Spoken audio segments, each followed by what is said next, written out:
berkhotbah, berbagi firman Tuhan kepada setiap kita. Untuk apa kita hidup dan mengapa sampai hari ini kita masih hidup? Jangan kita berpikir bahwa kita hidup sampai hari ini, oh karena saya hebat, oh karena saya baik, karena saya sudah kudus. Justru kalau Anda kudus, pasti di bawah masuk. Jadi kalau Anda masih hidup berarti itu tandanya Anda masih belum. Kasihan gitu.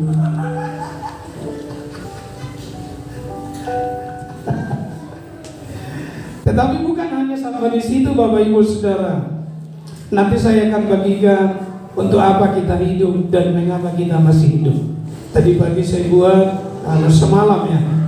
Banyak saudara-saudara kita yang telah mati meninggalkan kita, terutama di musim pandemi ini. Tetapi Bapak Ibu Saudara, adalah menjadi pertanyaan bagi kita masing-masing, mengapa kita masih hidup sementara yang lain meninggal? Mengapa orang lain terpapar virus corona sementara Anda tidak? Orang sakit asam lambung mati, Anda tidak. Orang kena serangan jantung, mereka mati, Anda tidak. Orang kecelakaan mati, Anda tidak. Mengapa? Harusnya itu menjadi pertanyaan bagi kita. Dan sehingga Bapak Ibu Saudara, dengan menyadari mengapa Tuhan masih mengizinkan kita hidup dan untuk apa kita masih hidup, saya percaya kita akan semakin serius, semakin bersungguh-sungguh ikut Tuhan. Sehingga kita tidak hanya sekedar jadi orang Kristen, sekedar jadi pelayan, sekedar jadi pengikut Kristus, sekedar jadi orang percaya, sekedar jadi anggota gereja, sekedar menjadi hamba Tuhan dan seterusnya. Karena sekali lagi Bapak Ibu Saudara, surga tidak butuh orang-orang yang hanya sekedar. Tuhan butuh orang-orang yang sepenuh hati. Itu makanya dalam Matius pasal 22 dikatakan, kasihilah Tuhan Allahmu dengan segenap, dengan segenap hatimu. Jadi bukan hanya sekedar. Saya yakin kita semua ketika mengharapkan sesuatu dari Tuhan, saya yakin Anda tidak mau yang hanya sekedar. Pasti butuh lebih besar, lebih banyak. Itu makanya Bapak Ibu Saudara, Allah berfirman, kasihilah Tuhan Allahmu dengan segenap hati. Bapak Ibu Saudara, mari kita buka kitab kita, Roma pasal 14 ayat 7 sampai 9. Roma 14, 7 dan 9. Sebab tidak ada seorang pun di antara kita yang hidup untuk dirinya sendiri, dan tidak ada seorang pun yang mati untuk dirinya sendiri. Sebab jika kita hidup untuk Tuhan. Dan jika kita mati untuk Tuhan. Jadi baik hidup atau mati, kita adalah milik Tuhan. Sebab untuk itulah Kristus telah mati dan hidup kembali, supaya Ia menjadi Tuhan baik atas orang-orang mati maupun atas orang-orang hidup. Jadi Bapak Ibu Saudara, untuk apa kita hidup dan mengapa kita masih hidup sampai hari ini? Ada begitu banyak orang yang tidak tahu untuk apa dia hidup, yang penting hidup. Tidak tahu untuk apa dia hidup, yang penting hidup. Dia juga tidak tahu mengapa dia masih hidup sampai hari ini.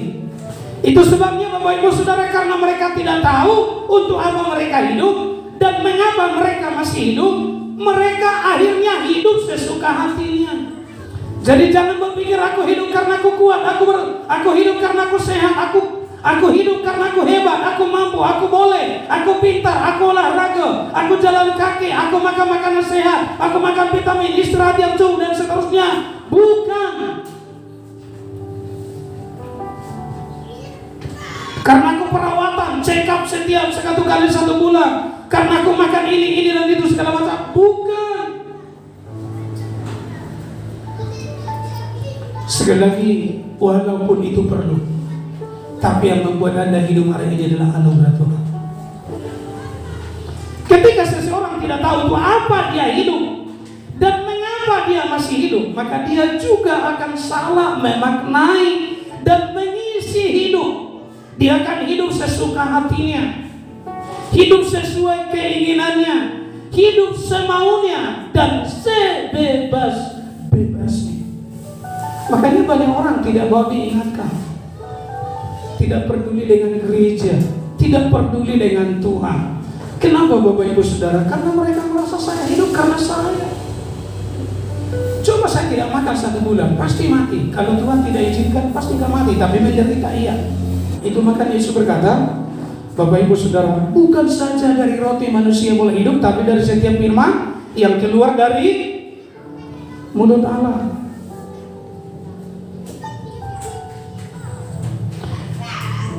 Itu sebabnya Bapak Ibu Saudara, ada begitu banyak orang yang tidak suka atau tidak mau diatur, tidak mau dipimpin, tidak mau diajar, tidak mau diingatkan, tidak mau diarahkan. Karena mereka berpikir, hidup gue, suka-suka gue. Halo? Hidup gue, suka-suka gue dong. Gue mau ngapain, suka gue.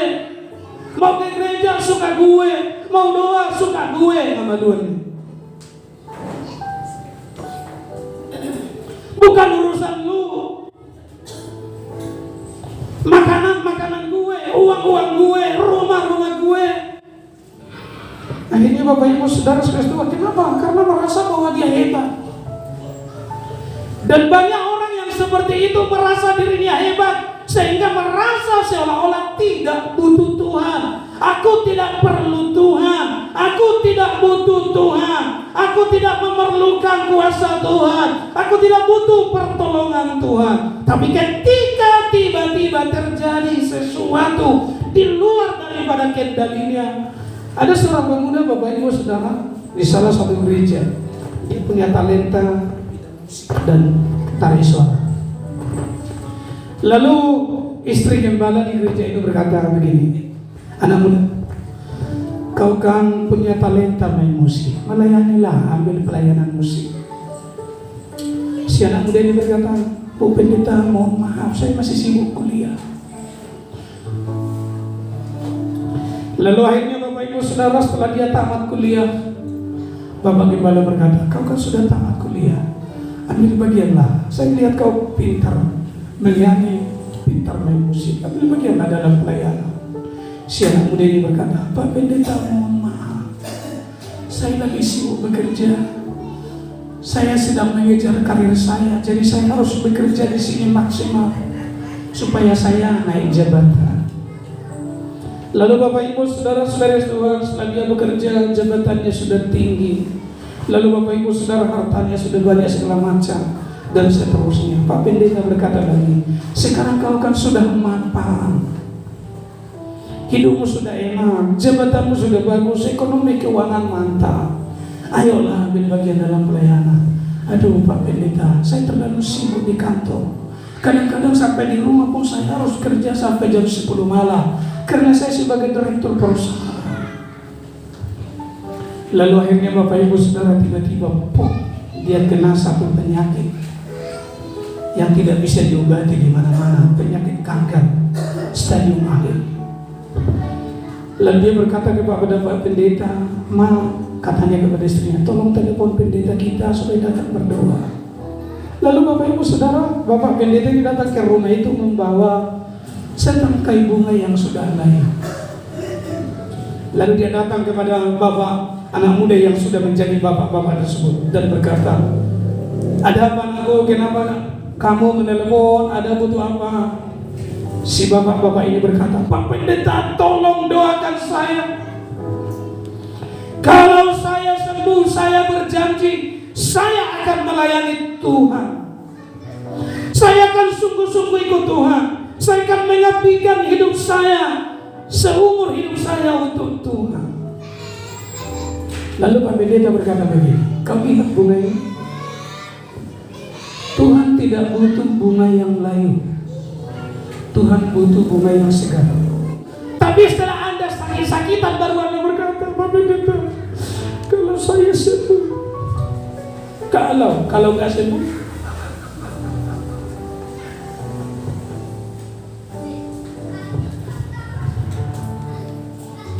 banyak orang setelah disembuhkan justru lupa pada Tuhan. Setelah ditolong lupa pada Tuhan. Ada di Sukademi, dia minta waktu itu berdoa minta anak laki-laki. Saya pikir dia akan datang karena dia melihat mujizat nyata anaknya sudah anak muda sekali. Tapi banyak begitu Bapak Ibu Saudara. Ketika hidupnya miskin, melarat, Pak Pendeta doakan. Lalu pendeta berpuasa berdoa, haleluya Tuhan, berkatilah anak tiurlah. Oh Tuhan, berkatilah. Berikan dia rumah, berikan dia lahan, berikan pekerjaan, berkati keuangannya. Tiap malam, haleluya. Dan setelah dia punya semuanya, dia lupa pada Tuhan.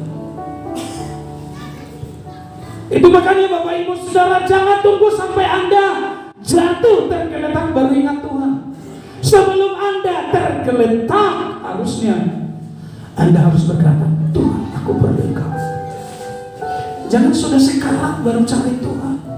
Tetapi tidaklah demikian dengan orang yang percaya kepada Yesus atau menyerahkan hidupnya kepada Yesus.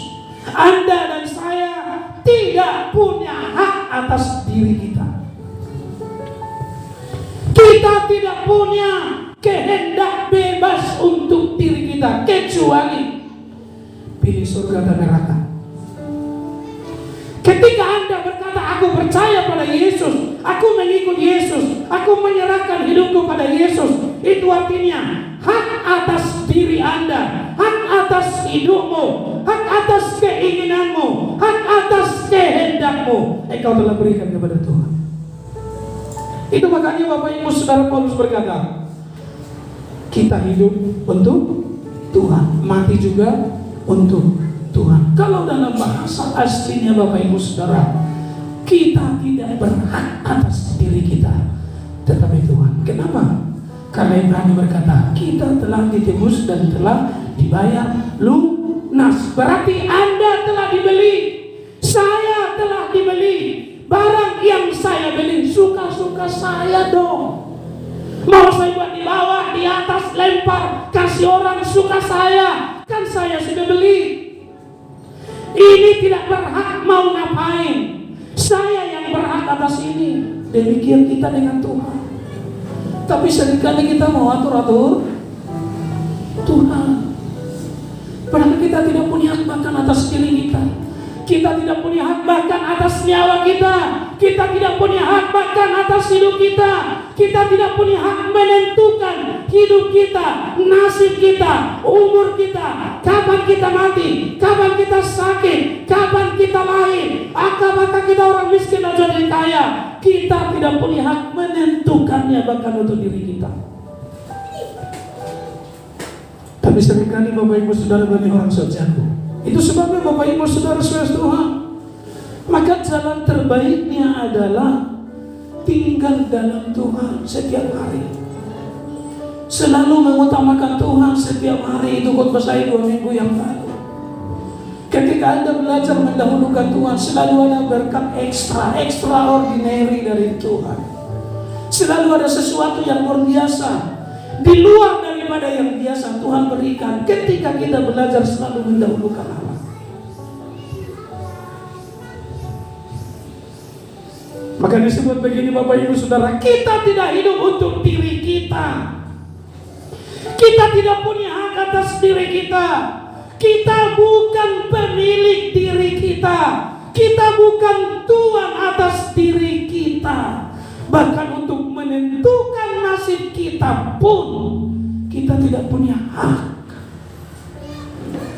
Tapi itu, halo? Kenapa? Karena Anda telah dibeli. Anda telah dibeli. Ingat itu, Anda telah dibeli.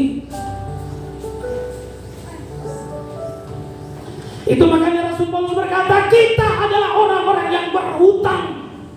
Bahkan sampai mati kita pun kita tidak bisa bayar hutang kita.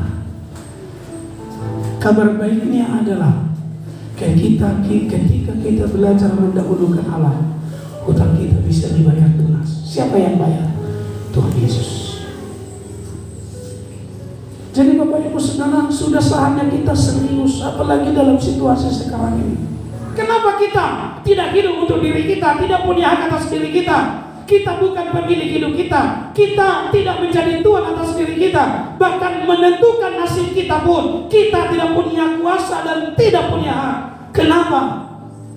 Karena Anda telah dibeli. Saya juga telah dibeli dengan darah yang mahal, yaitu darah Yesus Kristus, yang tidak akan pernah bisa dibayar dengan apapun kecuali dengan ketaatan dan kesetiaan. Karena itu Bapak Ibu Saudara-saudari Tuhan Yesus, mari kita hidup sepenuhnya untuk Tuhan. Pertanyaan pertama, untuk apa kita hidup? Yang pertama Bapak Ibu Saudara, kita hidup untuk Tuhan. Amin. Anda hidup untuk Tuhan. Setiap hari, setiap tarikan nafasmu katakan, aku hidup untuk Tuhan. Begitu Anda melek pagi-pagi, Anda katakan, terima kasih, sepanjang hari ini aku mau hidup untuk Tuhan. Saudara-saudara Tuhan, yang kedua Bapak Ibu Saudara, untuk apa kita hidup? Kita hidup untuk memuaskan hati Tuhan, bukan untuk memuaskan hasrat kita, bukan untuk memuaskan keinginan kita, bukan untuk memuaskan diri kita, kedagingan kita, tapi kita hidup untuk memuaskan hati Allah. Karena itu Bapak Ibu Saudara, bagaimana cara kita memuaskan hati Allah? Hidup dalam ketaatan dan kesetiaan setiap hari. Hadirat-Mu Tuhan, ku rasakan. Ketika Anda berkata demikian, Allah senang. Anda pernah baca dalam kitab Kejadian, ketika Nuh keluar dari Batra setelah 40 hari 40 malam, begitu dia keluar, dia membangun misbah, lalu mempersembahkan satu ekor dari binatang yang tidak haram. Lalu Allah mencium persembahan itu sangat harum. Lalu karena sangat harum, Allah sangat suka. Ketika dia sangat suka, dia sangat senang. Ketika dia sangat senang, maka dia bersumpah dalam dirinya, aku tidak akan menghukum manusia lagi dengan cara yang sama, sekalipun yang diperbuat hatinya adalah kejahatan semata. Kenapa dia bisa mengubah? Karena dia mencium persembahan yang begitu menyukakan hatinya. Ketika Tuhan suka, maka tidak ada yang tidak bisa terjadi dalam hidup kita. Karena itu Bapak Ibu Saudara, puaskan hati Allah setiap hari. Cari dia setiap hari, cari wajahnya setiap hari. Saya harus ulang-ulang Bapak Ibu Saudara, mencari dunia ini Bapak Ibu Saudara, kita mati-matian. Kita mengorbankan kesehatan kita, bahkan semuanya, untuk sesuatu yang akan kita tinggalkan.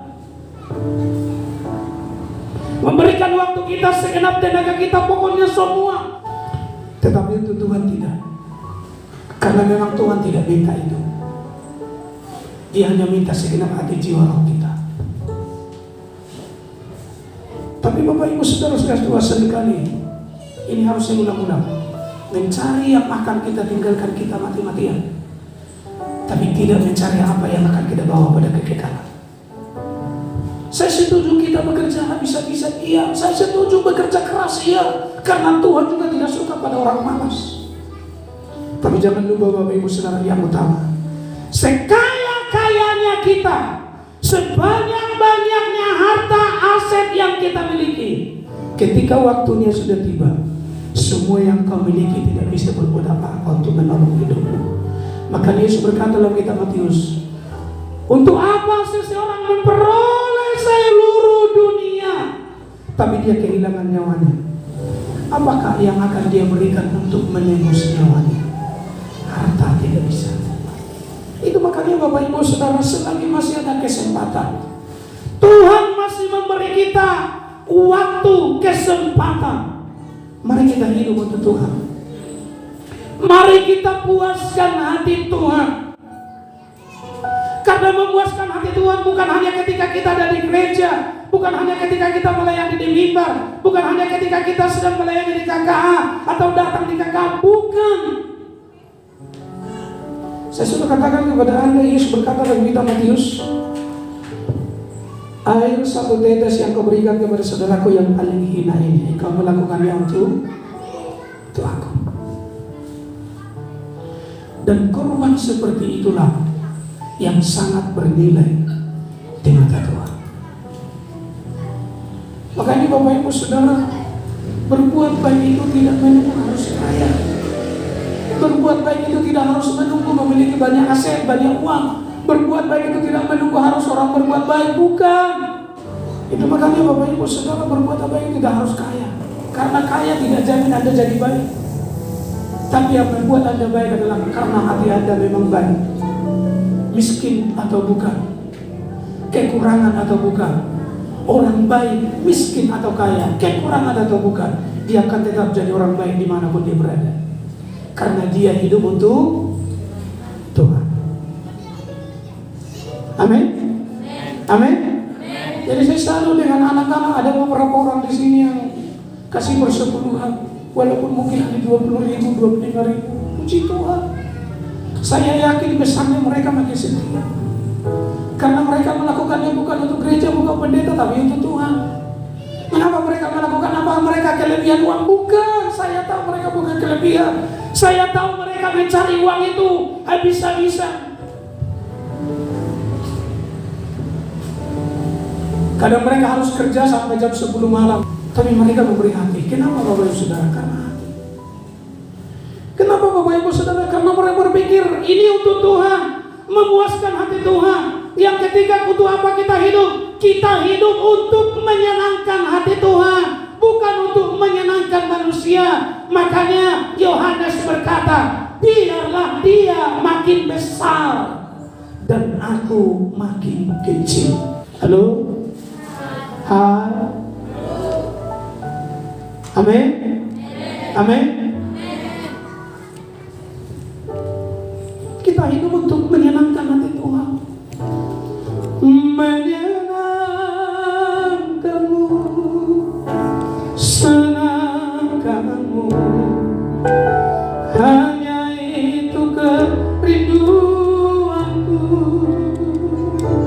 Menyenangkanmu, senangkan hatimu, hanya itu kerinduanku. Itu harus setiap hari dalam hati kita. Begitu Anda mulai, Tuhan, terpujilah Engkau Tuhan. Kau sungguh baik, Kau sangat baik.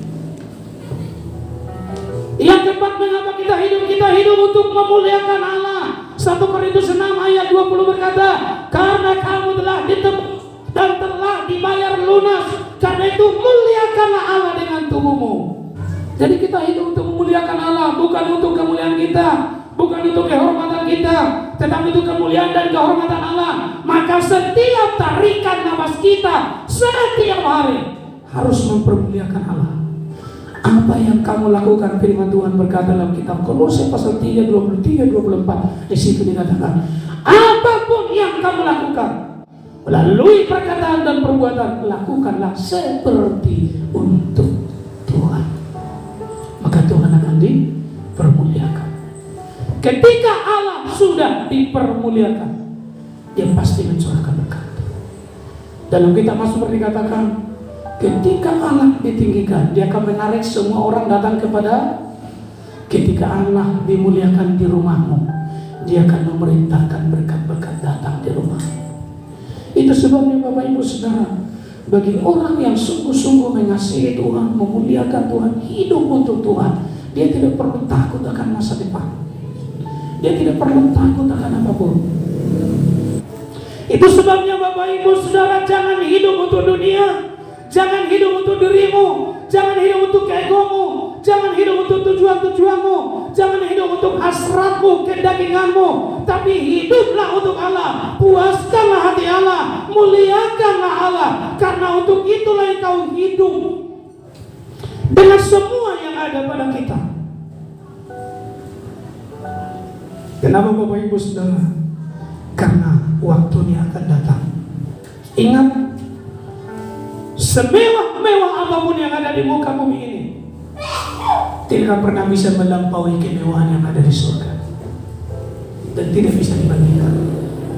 Saudara-saudara kasih Tuhan Yesus Kristus, karena itu hiduplah untuk Tuhan. Pertanyaan yang kedua, mengapa kita masih hidup hari ini?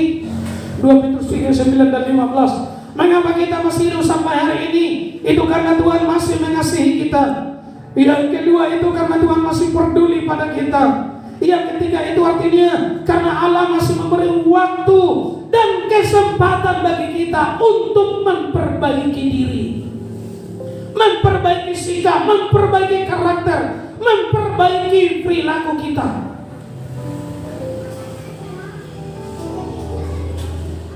Itu makanya Bapak Ibu Saudara, selagi masih ada waktu dan kesempatan, atau sebelum terlambat, hiduplah untuk Tuhan.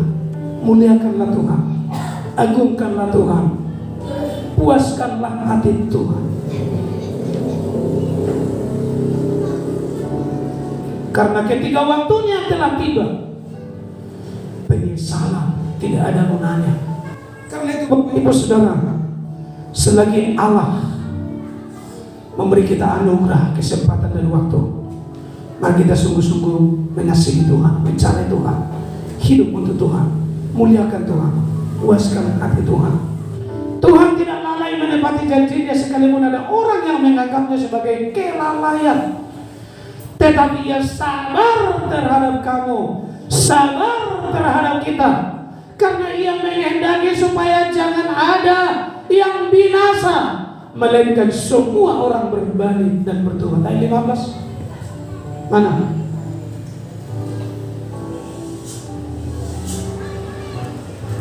Bisa digabungkan sekaligus.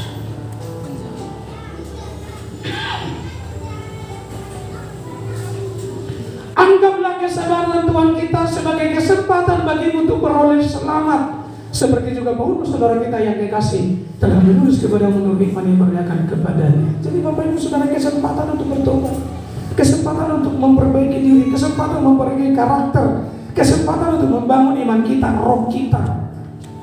Bukan malah ketika kita diberikan kesempatan, diberikan waktu, bukan malah akhirnya kita bermain-main. Mumpung kita masih sehat, masih diberi nafas kehidupan, masih diberi waktu dan kesempatan, mari kita hidup untuk Tuhan. Mari kita memuaskan hati Tuhan, mari kita menyenangkan hati Tuhan, dan mari kita memuliakan nama Tuhan. Karena untuk itulah kita masih hidup sampai hari ini. Tuhan berkati kita sekali.